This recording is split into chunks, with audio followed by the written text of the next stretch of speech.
दिन रात कमरे में बंद पड़ी रहना और नाचना, बस। खानदान की उसको कोई चिंता नहीं है। 5 साल हो गए उसको इस घर में आए हुए। अभी तक हमारे वंश को आगे बढ़ाने के लिए उसने एक कुल दीपक तक नहीं दिया। अरे ऐसी बहू का क्या काम जो हमारे वंश को आगे ना बढ़ा सके। मैंने फैसला कर लिया है। आज जब शांतनु आए तो उससे एक बात साफ साफ कह देना।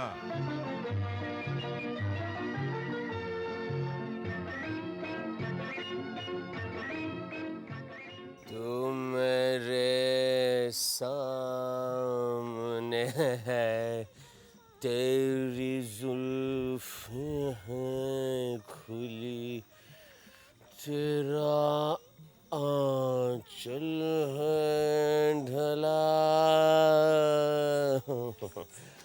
मैं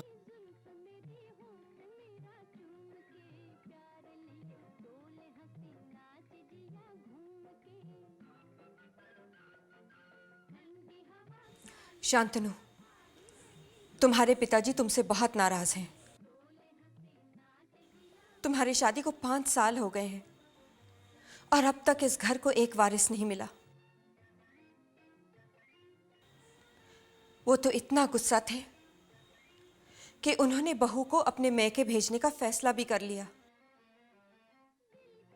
मैंने बहुत मुश्किल से उन्हें मनाया है। 1 साल तक रुकने के लिए वो राजी हो गए हैं। अब तुम बहू को समझा दो। अगर 1 साल के अंदर उसने इस घर को वारिस नहीं दिया तो हमें मजबूरन उसे अपने माता पिता के घर भेजना पड़ेगा।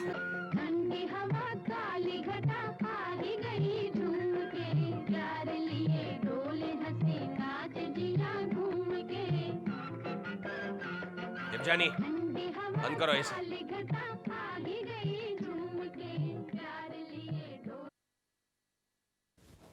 तुम जानती हो बाबूजी हमारे वंश को लेकर इतने परेशान हैं। इस तरह नाच नाच कर तुम्हारी तरफ उनकी चिढ़, उनकी चुभन को और मत बढ़ाओ।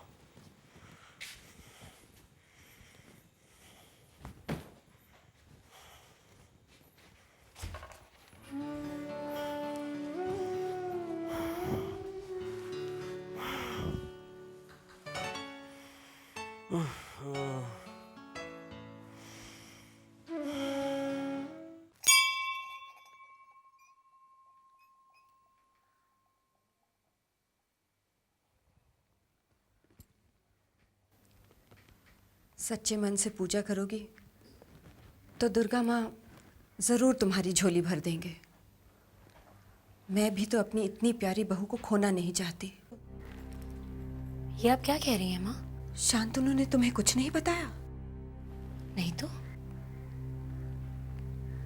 उन्होंने फैसला किया है कि अगर अगले साल तक तुम्हें संतान नहीं हुई तो तुम्हें इस घर को छोड़ना होगा। क्या? हाँ देवजानी, वंश को आगे बढ़ाना हम औरतों का धर्म है, कर्तव्य है। और अगर तुम इस खानदान को संतान नहीं दे पाए तो तुम किस अधिकार से? नहीं, इसमें मेरा कोई दोष नहीं है। दुर्गा माँ की कसम, इसमें मेरा कोई दोष नहीं है। तुम्हारा कोई दोष नहीं? देवजानी, ये तुम क्या कह रही हो? मैं तुमसे कुछ पूछ रही हूं। आखिर मुझे बताओ, बात क्या है? कुछ मत पूछो माँ, कुछ मत पूछो। मैं आपके किसी सवाल का जवाब नहीं दे सकती। देवजानी, तुम दुर्गा माँ के मंदिर में खड़ी हो। यहां कोई भी बात छुपाना पाप है। आखिर मुझे बताओ, बात क्या है? तुम्हें दुर्गा माँ की कसम। सच तो ये है कि जब से मेरी शादी हुई है वो एक बार भी मेरे करीब नहीं आए। उन्हें मुझ में जरा सी भी दिलचस्पी नहीं है। मैंने बहुत कोशिश की, सजी सवरी, हर तरीके से उन्हें अपने करीब लाने की कोशिश की माँ, मगर फिर भी उनके दिल में अपने लिए प्यार नहीं जगा सकी। वो मुझे पसंद नहीं करते माँ, वो मुझे पसंद नहीं करते। है दिल ये न जाना, हाय हाय ये जालिम ज़माना। रुको शांतनु, तुम अच्छी तरह से जानते हो कि मैं कितना बेचैन हूं एक पोता पाने के लिए, लेकिन तुम्हें इसकी कोई फिक्र नहीं है। अगर तुम्हें बहू पसंद नहीं थी तो तुमने शादी ही क्यों की थी? अगर तुम्हारी नजर में कोई और है तो मुझे बताओ, मैं उसे सर आंखों पर बिठाकर इस खानदान की बहू बना दूंगा। ऐसा मत कीजिए, मेरी शादी ना हो यही बेहतर है। इसमें बुराई क्या है वंश को आगे बढ़ाने के लिए? वंश को आगे बढ़ाने के लिए आप मुझसे कोई उम्मीद न रखें। क्या? मुझे हैरानी होती है तुम्हारे इस रवैये पर। अपने कर्तव्य से आंखें चुराते हुए तुम्हें शर्म नहीं आती है? मुझे अपने वंश को चलाने के लिए एक वारिस चाहिए, वारिस। वो चाहे देवयानी से हो या फिर किसी दूसरी बहू से। ऐसा नहीं होगा। ऐसा क्यों नहीं हो सकता है? क्योंकि मुझ में वो क्षमता नहीं है।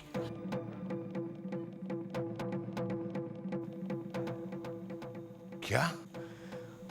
मैं कभी किसी औरत को गर्भवती नहीं बना पाऊंगा। ये मान लीजिए कि मैं असली आदमी नहीं हूं।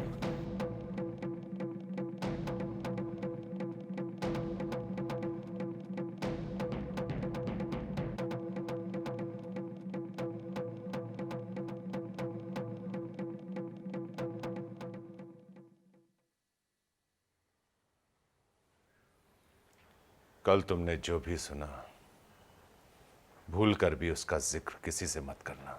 ये भी कोई कहने की बात है सरकार? आपके नाम पर कीचड़ तो क्या छींटा भी नहीं पड़ने दूंगा, चाहे जान चली जाए सरकार।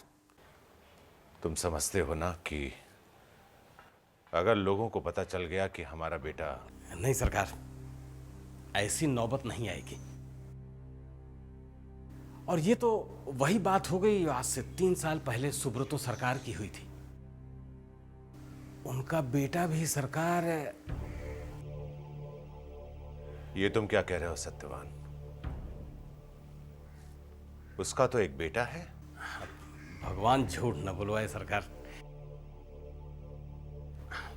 भगवान झूठ न बुलवाए सरकार, वो उसका बेटा नहीं है।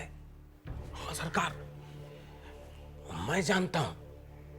सुब्रतो सरकार को जब ये पता लगा कि उनका बेटा कभी बाप नहीं बन सकता, तो चुपके से उन्होंने एक आदमी को अपने घर के अंदर रख लिया ताकि वो उनकी बहू के साथ, मतलब समझ रहे हैं ना आप सरकार? ऐसा कैसे हो सकता है सत्यवान? इतनी बड़ी बात अगर सच होती तो जरूर फैलती। अरे सरकार, कैसे फैल सकती थी? जो आदमी फैला सकता था, मतलब जिस आदमी ने उनकी बहू को गर्भवती किया था, उसको तो मरवा दिया। हाँ सरकार, ताकि उस बच्चे के ऊपर कोई अपना हक न जता सके। सरकार, अगर यही चीज छोटी बहू के साथ ये क्या बकवास कर रहे हो तुम? सरकार, बकवास नहीं कर रहा हूं। जरा ठंडे दिमाग से सोचिए सरकार। घर की इज्जत बची रहेगी, वंश का नाम आगे बढ़ेगा, और फिर सरकार इससे अच्छा समाधान तो इस समस्या का कोई दूसरा नहीं हो सकता। लेकिन सत्यवान, ऐसा कौन सा आदमी होगा जो अपनी जान देने के लिए तैयार हो जाएगा? अरे सरकार, उसकी चिंता आप छोड़िए। ऐसा एक आदमी है मेरी नजर में।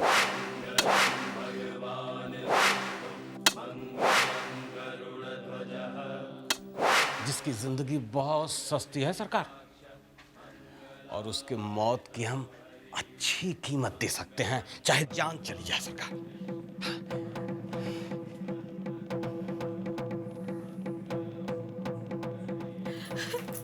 ऐसा नहीं हो सकता, ये पाप है, ये पाप है। बेटा, ये पाप और पुण्य का सवाल नहीं है, ये इस घर की इज्जत का सवाल है, जिसका मान रखना तुम्हारा धर्म है। भले इसके लिए तुम्हें अपने जज्बातों का गला घोटना पड़े। देवरानी, मैं तुम्हारी दिल की हालत समझ सकती हूँ, लेकिन बेटा मैं मजबूर हूँ, बल्कि यूं कहो कि हम सब मजबूर हैं। ना मुंशी जी, ना ना ना ना मुंशी जी ना। बाबा, ये क्या हो रहा है बाबा? मुंशी, अरे बेटा, हमको घर से बेघर कर रहा है मुंशी, घर से बेघर, घर से बेघर। बाबा मत रो। अरे बाबा, ऐसा कुछ नहीं होगा, मैं हूं ना। वही तो मैं भी समझाने की कोशिश कर रहा हूँ कि तू चाहे तो ऐसा कुछ नहीं हो।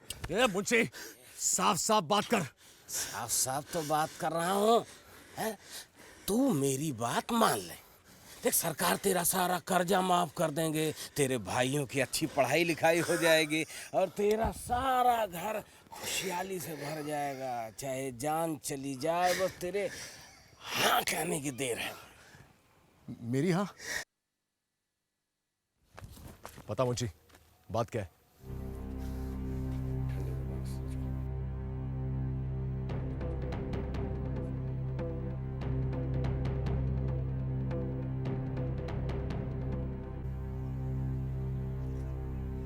सुन लिया उस कसाई की बात कि वो क्या चाहता है? चल अब चलते हैं, चल। नहीं बाबा, नहीं, तू कहीं नहीं जाएगा बाबा। मैंने बहुत सोचा, मैं वो मुंशी की बात मान लूंगा। हाँ बाबा, तू ये सोच लेना कि तेरे 3 नहीं 2 ही बेटे थे। खबरदार, जो अपनी जबान से ऐसी मनहूस बात कभी निकाली तो आ। बाबा, तू समझता क्यों नहीं? जरा सोच, सारा कर्जा उतर जाएगा, अपनी ये जमीन छूट जाएगी, और मेरे दोनों भाई पढ़ लिख के बड़े आदमी बन जाएंगे बाबा। हे बाबा, तुझे अपने 2 बेटों की जिंदगी संवारने के लिए तीसरे की बलि तो चढ़ानी होगी ना बाबा।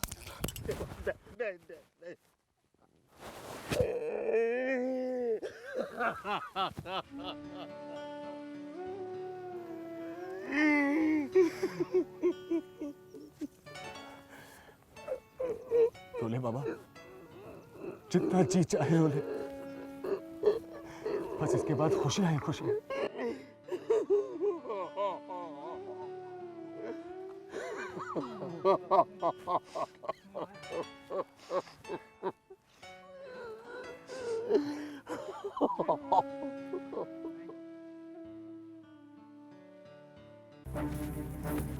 सुनिए, मेरी बात सुनिए। मैं वापस आ जाऊं तब बात करेंगे। नहीं, मुझे आपसे कुछ जरूरी बात करनी है। रुको। जो कुछ भी चल रहा है, रुको। उसके बारे में बात करनी है।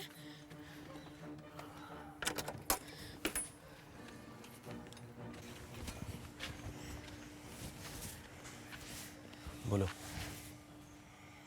रोक लीजिए, इस घोर पाप को होने से रोक लीजिए। मैं आपकी अमानत हूं। मेरा तन, मन, मेरी आत्मा सिर्फ आपके लिए है। मैं किसी और का साया अपने ऊपर कैसे पड़ने दूं? ये ठीक नहीं है, बहुत गलत है।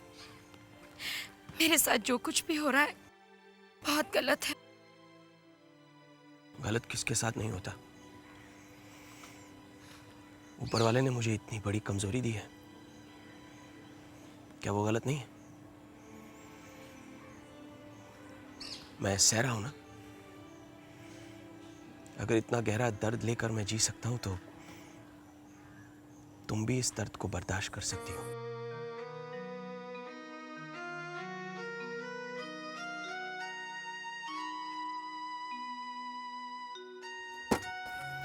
चलो।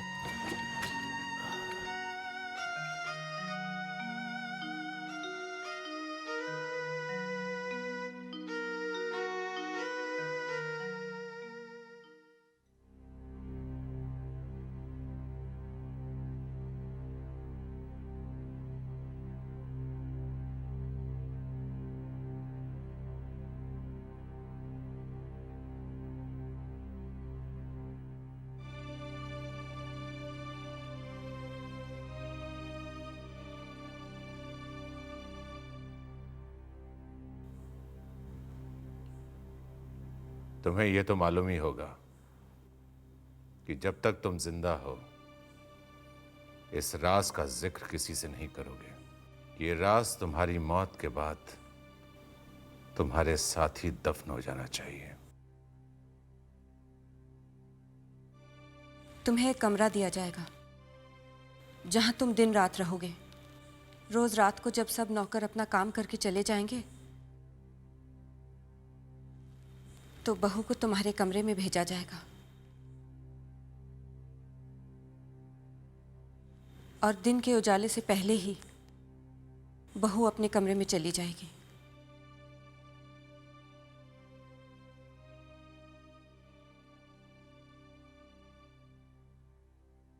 चलो मैं तुम्हें तुम्हारा कमरा दिखा देती हूँ। दीपजानी, दरवाजा खोलो। नहीं माँ, मैं दरवाजा नहीं खोलूंगी। मैं ये नहीं कर सकती माँ। ये पाप है, ये पाप है माँ, ये पाप है। बेटा मेरी बात समझने की कोशिश करो। अगर तुम इस आदमी के पास नहीं जाओगी तो तुम्हें इस घर से जाने के लिए मजबूर किया जाएगा। तुम्हें अपने माँ बाप के पास भेज दिया जाएगा और फिर वो दुनिया वालों को क्या जवाब देंगे? देवजानी, तुम बहिष्कार का दाग लेकर कैसे जी पाओगी? तुम शायद जी भी लोगी, लेकिन क्या तुम्हारे माता पिता ये बदनामी सह पाएंगे? वो शायद तुम्हें अपनाएंगे भी नहीं। मेरी बात मान लो। हमारे समाज में पत्नी को पति के प्यार के लिए नहीं, पति की इज्जत के लिए जीना पड़ता है।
तुमने उससे बात की? क्या उसने, तुम दोनों ने? मुझसे नहीं होगा माँ, मुझसे नहीं होगा। बहुत मुश्किल है। घिन आ रही है, मुझे अपने आप से घिन आ रही है। इतने दिन हो गए हैं अरिंदम को इस घर में आए हुए, फिर भी तुम दोनों के बीच ये फासले, ये दूरियां। तुम दोनों इस तरह अलग अलग रहोगे तो। देवजानी, जरा सोचो, तुम जितनी जल्दी ये कदम उठाओगे ना, उतनी जल्दी तुम्हारी कोख भरेगी और उतनी ही जल्दी तुम इस उलझन से छुटकारा पाओगी। जरा सोचो।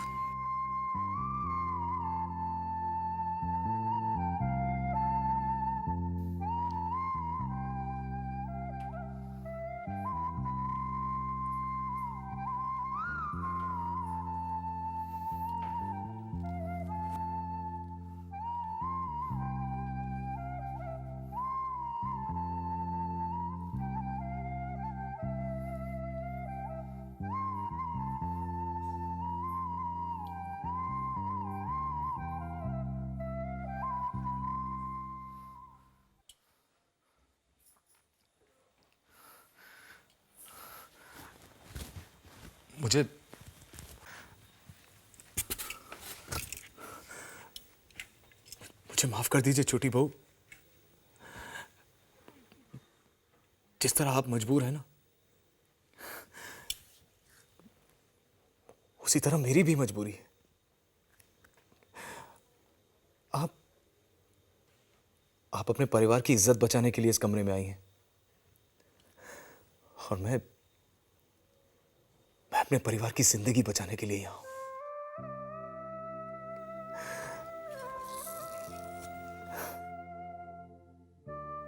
बस हमारी मंजिलें अलग अलग हैं। आपकी मंजिल है इस दुनिया में एक नई जिंदगी लाना,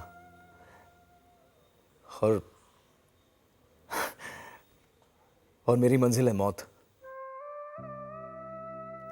लेकिन छोटी बहू, मुझे इस बात का जरा भी अफसोस नहीं है। हाँ, बल्कि तसल्ली है मुझे इस बात की। अरे जिंदा रहकर मैं तो अपने परिवार के लिए कुछ कर ही नहीं पाया। कम से कम मरने के बाद मेरे बाबा सुख और चैन की सांस तो ले पाएंगे। शरीर की मौत बहुत दर्दनाक होती है, मगर ज़मीर की मौत से भी बदतर होती है। तुम भी बलिदान कर रहे हो और मैं भी बलिदान कर रही हूं। तुम्हारा बलिदान तुम्हें तुम्हारी नजरों में हमेशा के लिए उठा देगा, मगर मेरा बलिदान मुझे हमेशा के लिए मेरी ही नजरों में गिरा देगा। तुम मरकर भी जिंदा रहोगे और मैं जीते जी मर जाऊंगी। देखिए, मेरा यहां आने का मकसद एक नई जिंदगी देना है, आपको जीते जी मारना नहीं। नहीं छोटी बहू, अगर आपको इतना ही कष्ट हो रहा है तो मैं वादा करता हूं, आपको बिना एक झलक देखे चला जाऊंगा यहां से। मंगलम भगवान विष्णु मंगलम गरुड़ध्वजः। मैं वादा करता हूं छोटी बहू। मैं भी वादा करती हूँ कि अगर ऐसा हुआ तो एक जमींदार की बहू एक किसान के बेटे के पांव धोकर पिएगी। मैंने तय कर लिया है, यह काम मैं नहीं करूंगा। तुझे हमारी जमीन छीननी है ना, तो छीन ले, लेकिन लेकिन ये मुझसे नहीं होगा। अरे 2-4 रातों में तेरी काया पलट कैसे हो गई? तूने तो जबान दी थी कि जब तक छोटी बहू गर्भवती नहीं हो जाती तू कमरे से बाहर नहीं निकलेगा। हाँ हाँ हाँ, मैंने जबान दी थी। तो लेकिन मुंशी, तब तूने मुझे ये नहीं बताया था कि इस सौदे में छोटी बहू की रजामंदी शामिल ही नहीं है। अरे माटी डाल तू छोटी बहू की रजामंदी पर। तुझे उससे क्या लेना देना? क्या लगती है तेरी बीवी लगती क्या जो तू उसे मनाता फिरेगा? देख, छोटी बहू को संभालना छोटे सरकार का काम है और तू अपना काम कर, चाहे जान चली जाए, समझा? मैंने तुझसे कहा ना, ये काम नहीं होगा मुझे। अरे तू समझता क्यों नहीं? छोटी बहू से आंख मिलाने तक की हिम्मत नहीं है मुझ में। ये तू अपना काम किसी और से करवा ले। ए बच्चे,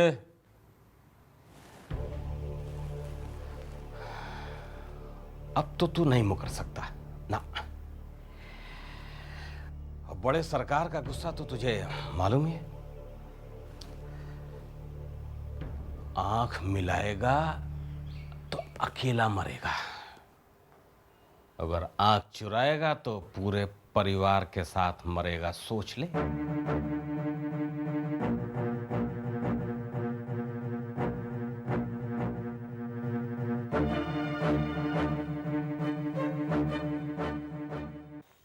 तुमने अपना वादा पूरा नहीं किया।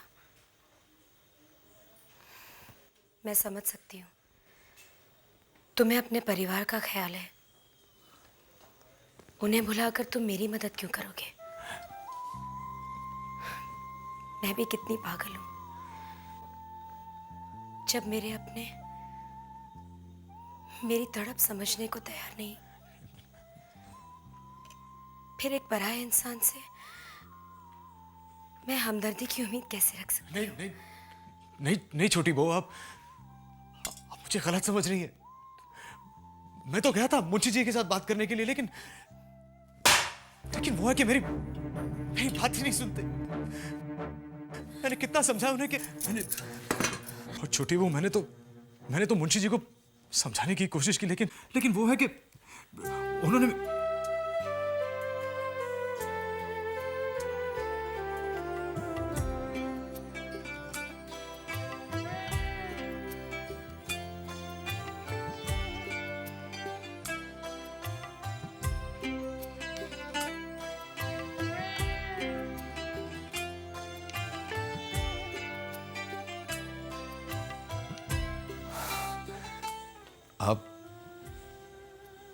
आप कितनी सुंदर हैं छोटी बहू, बिल्कुल पाक और पवित्र।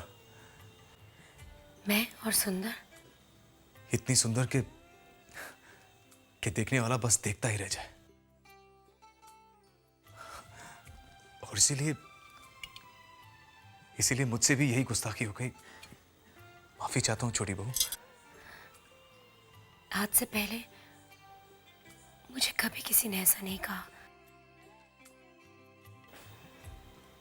मेरी बात मानोगे अरिंदम? जी छोटी बहू। मेरी तरफ देखो। मेरा भी दिल करता है कि मेरी कोई प्रशंसा करे। शायद ऐसी प्रशंसा मुझे दोबारा जिंदगी में कभी ना मिले। मेरी तरफ देखो। छोटी बहू, ये क्या कह रही हैं आप? भला मैं आपकी नहीं, ये मुझसे नहीं होगा। तुम तो ऐसे शर्मा रहे हो जैसे कोई छोटे बच्चे हो। आप भले ही मेरा मजाक उड़ा लें, लेकिन मैं आपकी तरफ नहीं देखूंगा। लेकिन अपनी प्रशंसा का पहला और शायद आखिरी मौका मैं अपने हाथ से कैसे जाने दूं? छोटी बहू, ये सरासर जाती है।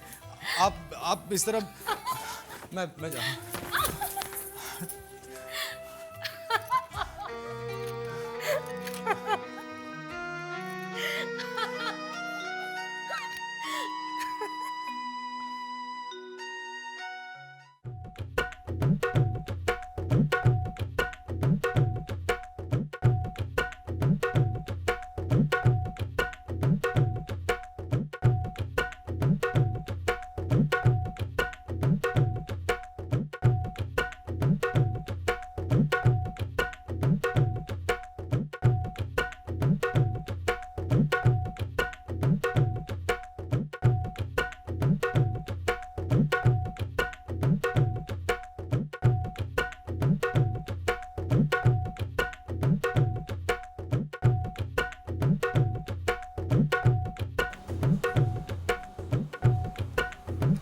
छोटे सरकार, आपने बुलवाया?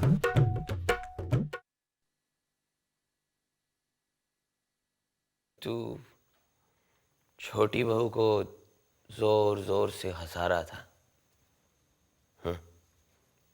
कुछ चुटकुले हमें भी सुना दे, जरा मैं भी तो हंसूं। नहीं छोटे सरकार, आप गलत सोच रहे हैं। मैं तो सिर्फ छोटी बहू को अपने बचपन के बारे में कुछ बातें बता रहा था। और मुझे तो कुछ और ही लग रहा था। ऐसा लग रहा था जैसे अपने बचपन की बजाय तेरी जवानी फूट फूट कर उमड़ रही थी। रहने दे। अच्छा जरा ये बता कि जब तू छोटा सा बच्चा था तो और तुझे सजा मिलती थी तो सजा मिलने पर किस तरह मिमी आता था? हाँ? जी, मैं कुछ समझा नहीं छोटे सरकार। ये जूते अपने सर पर रख और नाच।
कितनी घुटन है इस हवेली में,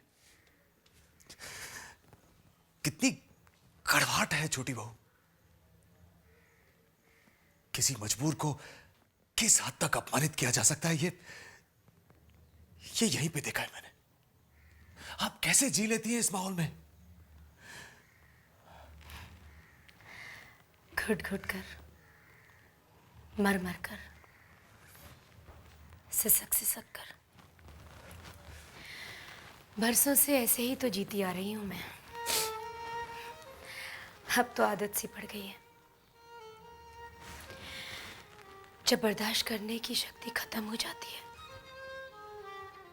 तो अकेले ही नृत्य में खो जाती हूं मैं। लेकिन अब तो मेरे नृत्य पर भी पाबंदी लगा दी गई है। छोटी बहू, अब आपको नृत्य में रुचि है? ये तो अच्छी बात है। फिर इस पे पाबंदी क्यों? नृत्य तो एक पूजा है, एक कला है। छोटी बहू, आप नाचिए, जितना जी में आए उतना नाचिए। यहां पे इस वक्त आप पे कोई पाबंदी नहीं। सच सच में नाचूं? हाँ छोटी बहू, आप जितना नाच सकती हैं उतना नाचिए।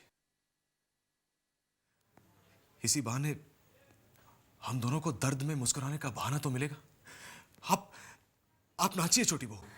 देवजानी। जी? मेरा नाम देवजानी है।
मङ्गलं गरुडध्वजः मङ्गलं पुण्डरीकाक्ष मङ्गलाय तनुहरि मङ्गलं भगवान् विष्णु मङ्गलं गरुडध्वज। तुम्हारा काम है उस आदमी के साथ सिर्फ तन का रिश्ता जोड़ना, मन का नहीं। तुम्हारे शरीर के अलावा तुम्हारा जो कुछ भी है उस पर मेरा अधिकार है, सिर्फ मेरा। हर पल ये याद रखना, तुम्हारा मन, तुम्हारी भावनाएं, तुम्हारी सोच, यहां तक कि तुम्हारी आत्मा भी मेरी अमानत है। जाओ अब उस आदमी के पास जाओ और मेरी तरफ जो तुम्हारा फर्ज बनता है उसे पूरा करो। जाओ। जाओ जाओ।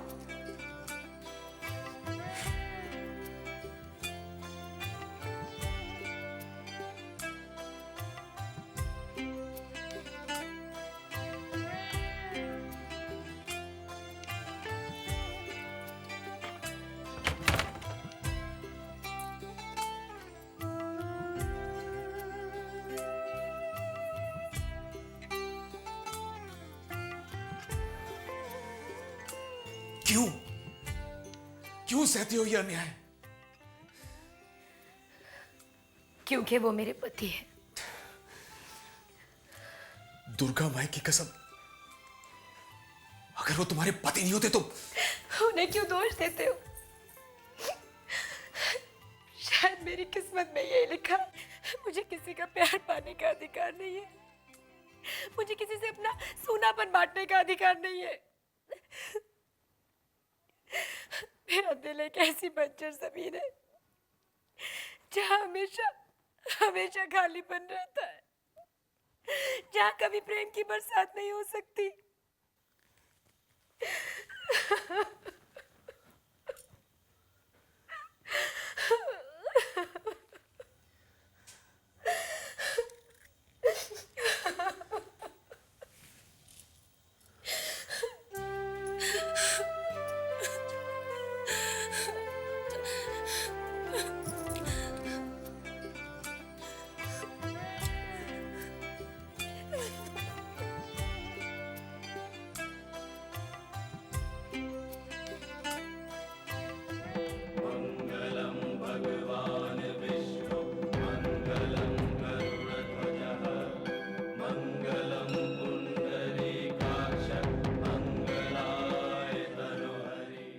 ये तुम क्या कह रही हो? मैं बिल्कुल ठीक कह रही हूँ। स्कूल का कुलदीपक आने वाला है। स्कूल का कुलदीपक? अरिंदम, अरिंदम, तुमने सुना? हाँ देवजानी, मैंने सबसे सुना। बस एक बार तुम्हारे मुंह से सुनना चाहता हूँ कि ये सच है। हमारे प्यार की निशानी मेरे पेट में बन रही है। देवजानी, देवजानी, मैं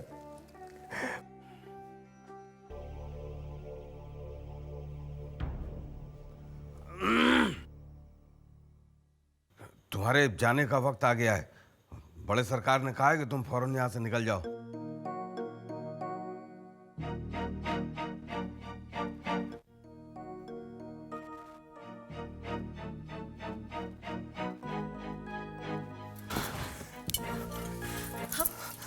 क्या हम कहीं और जाकर नहीं रह सकते?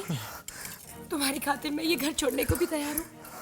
हम कहीं बहुत दूर चले जाएंगे। नहीं नहीं, नहीं देवजानी, मुझे जाना होगा। अगर मेरे बस में होता तो सारी दुनिया से लड़के मैं तुम्हें अपने साथ लेकर चला जाता, लेकिन मेरे बस में नहीं है देवजानी। मेरे हाथ कटे हुए।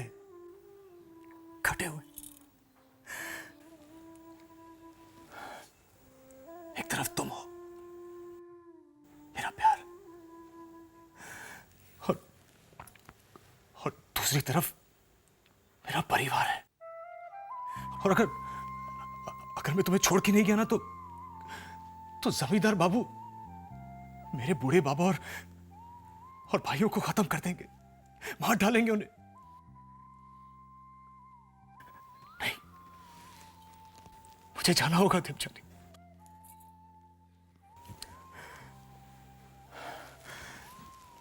देवजानी,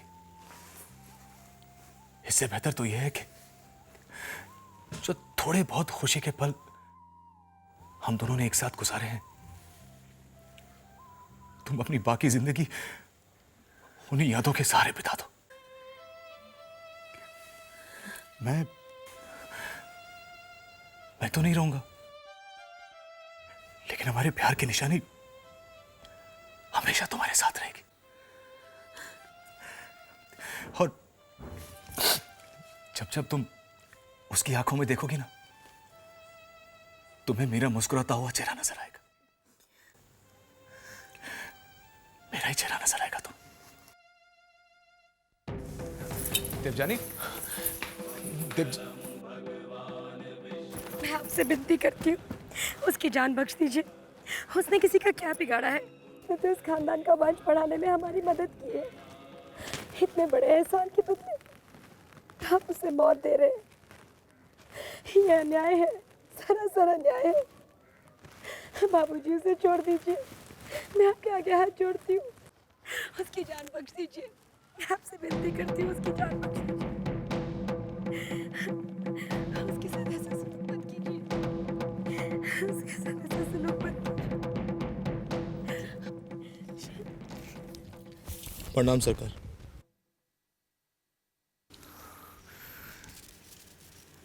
मैं जा रहा हूं सरकार। आज से तुम्हारा सारा कर्ज माफ। तुम्हें तुम्हारी जमीन पर पूरा हक है। सिर्फ तुम्हें जीने का हक नहीं। तुम जा सकते हो। नहीं, नहीं, मुझे छोड़कर मत जाओ। मैं तुम्हें नहीं जाने दूंगी। अगर तुम चले गए तो ये लोग तुम्हें मार डालेंगे। मैं तुम्हारे बिना नहीं रह सकती अरिंदम। मैं तुम्हारे बिना नहीं रह सकती। तुम्हें मार डालेंगे। मैं तुम्हारे बिना नहीं रह सकती अरिंदम। मैं तुम्हारे बिना नहीं रह सकती।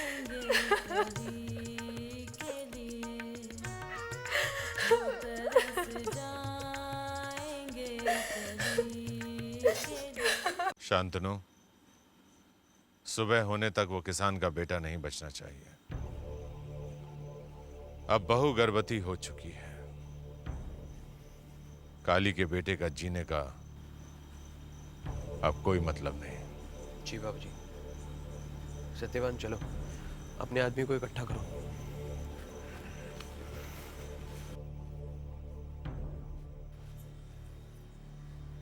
तुम अरिंदम को नहीं मारोगे। शांतनु, बहू को याद दिला दो कि हमारी खानदान की बहू का घूंघट उतार कर यहां आना हमारी कुल की मर्यादा का अपमान है। अपनी बहू को पराये आदमी के साथ सुला देना क्या इस कुल की मर्यादा का सम्मान है? बाबूजी से जबान लड़ाती है। कितनी बेशर्म हो गई हो तुम। ये क्यों भूलते हो कि तुम्हारे बाबा ने ही मुझे बेशर्म बनने पर मजबूर किया है।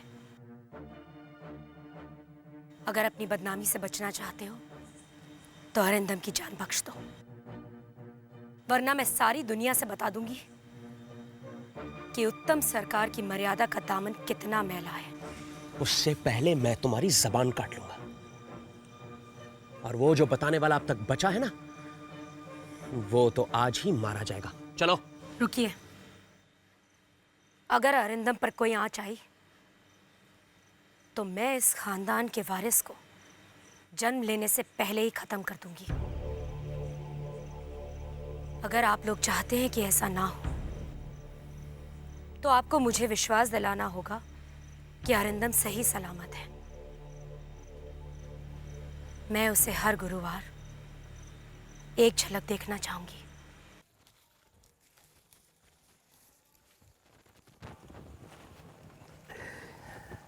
अरे बच्चे, बात सुन।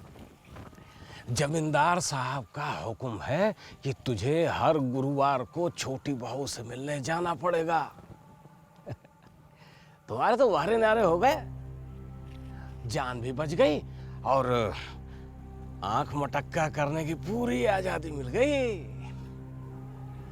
एक बात कहूं, उस दिन मैं पूरी तरह से समझ गया था कि जिस तरह से तू छोटी बहू को निहारता है, छोटी बहू भी उसी तरह से तुझ पर पूरी तरह मेहरबान है।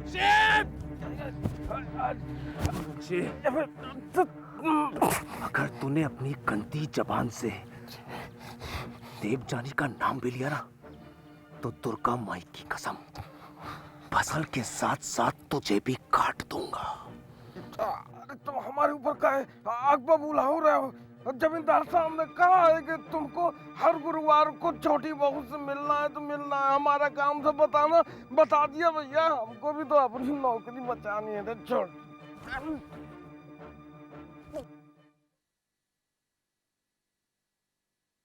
लो, देख लो, जिंदा है।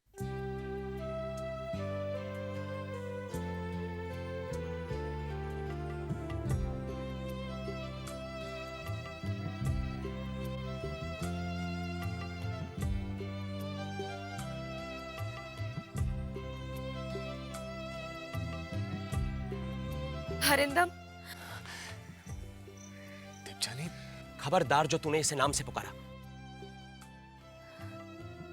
तेरे सामने जमींदार की बहू खड़ी है, तेरे लिए वो सिर्फ छोटी बहू है, सिर्फ छोटी बहू। छोटी बहू का हो।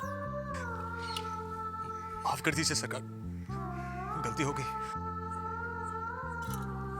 मां, तुम इसे अंदर ले जाओ।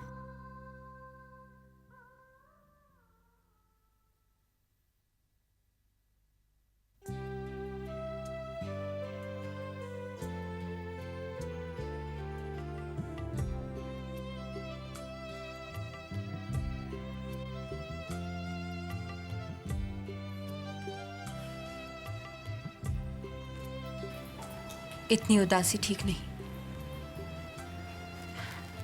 औरत का धर्म ही है कि वो अपने परिवार की खुशी में खुशी ढूंढे, भले इसके लिए उसे अपनी निजी जिंदगी की खुशियों का गला घोटना पड़े। देवजानी, तुम्हें तो हर वक्त मुस्कुराना चाहिए, अपने लिए नहीं बल्कि उस कुल दीपक के लिए जिसे तुम इस खानदान में लाने वाली हो। बेटा, इतनी उदासी आने वाले बच्चे के लिए ठीक नहीं। और फिर तुम भी तो सोच कर देखो, उस किसान के बेटे के साथ तुम्हारा रिश्ता ही क्या है?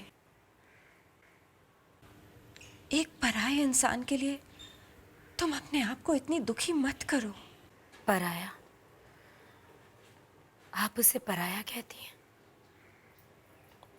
उसी ने तो पहली बार मुझे एहसास दिलाया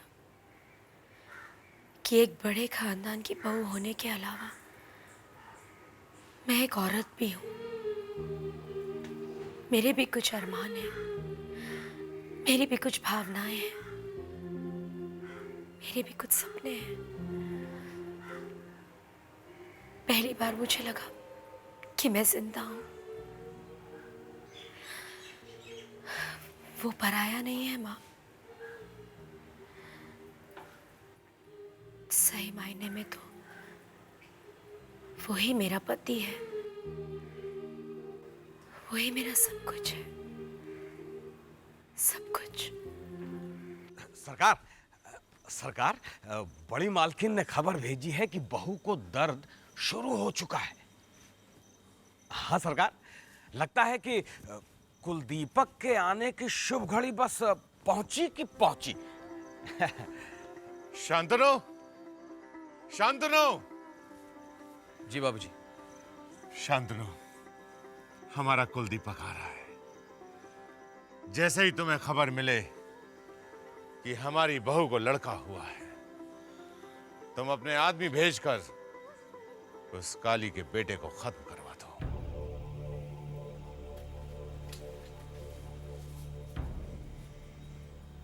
उसे तो मैं अपने हाथों से मारूंगा बाबूजी।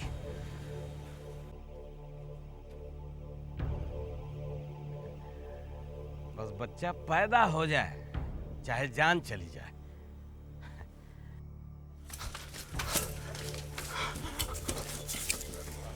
सत्यवान, तुम इन सबको लेकर बाहर जाओ। मैं इससे अकेले में निपटना चाहता हूं। जाओ।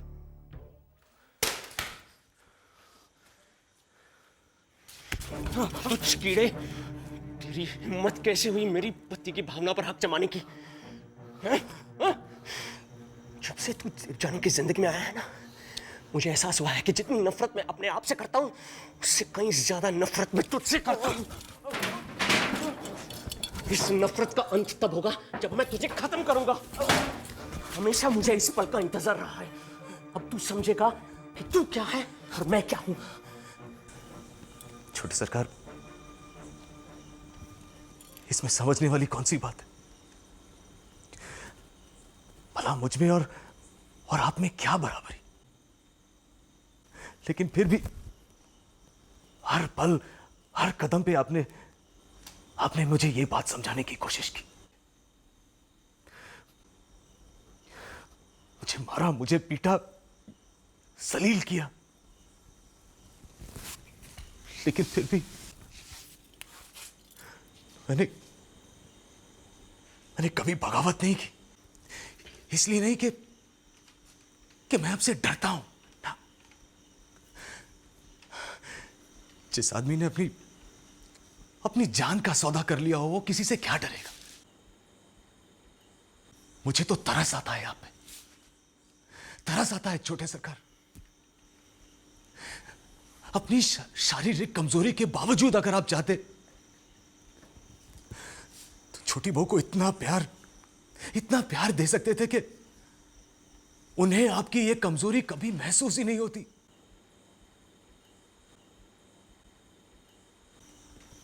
लेकिन नहीं, खुशी तो बहुत दूर की बात है। आपने देवजानी को दुख के सिवा कभी कुछ नहीं दी, कुछ नहीं। और आज आपने साबित कर दिया कि आप शरीर से ही नहीं, मन से भी नपुंसक हैं। नपुंसक।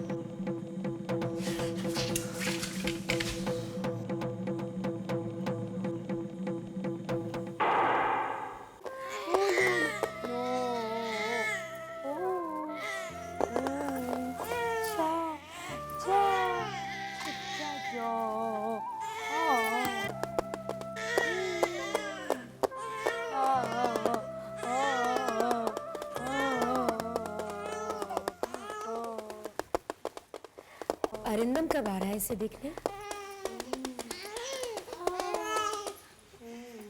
उसे मार दिया गया है।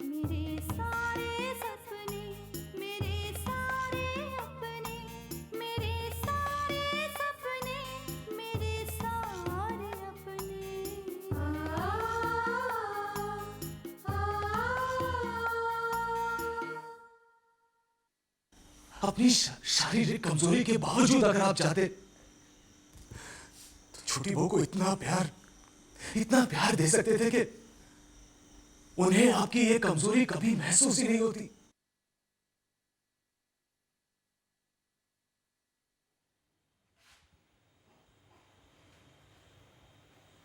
तुम उसकी लाश देखना चाहोगी?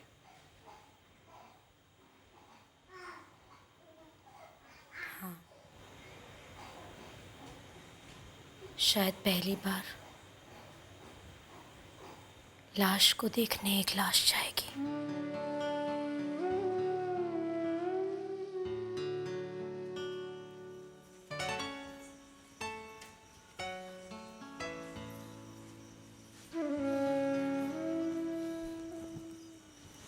वाह,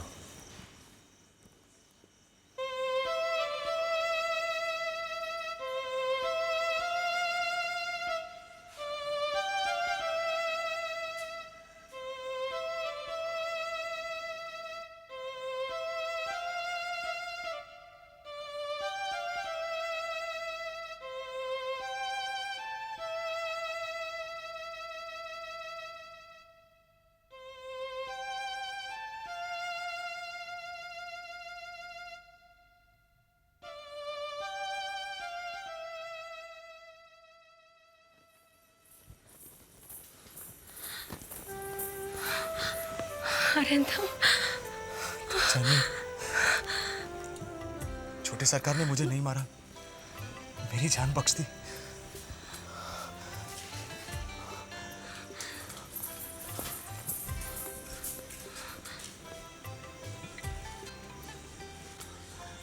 जाओ देवजानी जाओ, तुम्हारी खुशी अरिंदम के साथ है। बाहर एक बग्गी खड़ी है, वो तुम्हें इस रात के अंधेरे में बहुत दूर ले जाएगी। जाओ। मैंने तो अपना हक उसी दिन खो दिया था जब तुमने मंगलसूत्र निकालकर मेरे हाथ में थमा दिया था।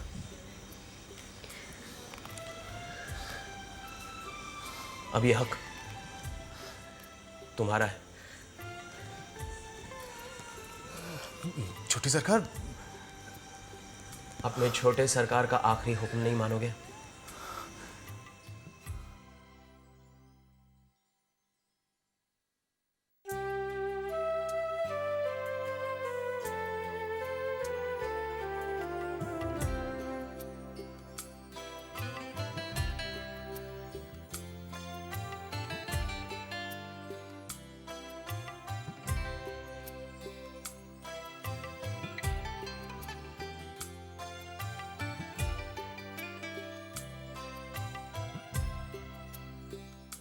मेरे इस खानदान में आने की एक ही वजह थी, अपना कर्तव्य और अपना धर्म निभाना, इस खानदान को कुल दीपक देना।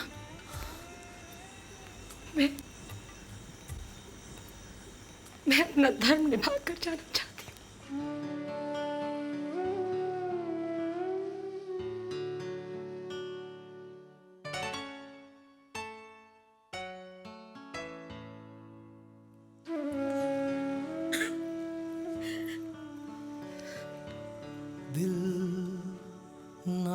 नाउम्मीद तो नहीं, नाकाम ही तो है।